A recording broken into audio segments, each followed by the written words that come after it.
बिस्मिल्लाहिर्रहमानिर्रहीम। अस्सलाम वालेकुम। तमाम अहबाब और चाहने वालों की ख्वाहिश का एहतराम करते हुए बाकायदा अपने यूट्यूब चैनल का आगाज़ कर दिया है। तो अपने यूट्यूब चैनल के ये पहली वीडियो और अपने चाहने वालों के लिए पैगाम भी कि इंशाअल्लाह कोशिश करूँगा कि अपने चाहने वालों की तवक्कुआत पर पूरा उतरूँ।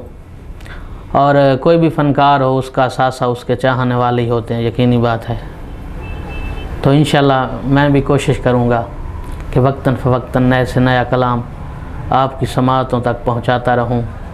तो इस तमहीदी पोस्ट के तवासुस से एक शेर की शक्ल में एक पैगाम तमाम दोस्तों की नज़र है। बड़ी बात गो ज़रा सी है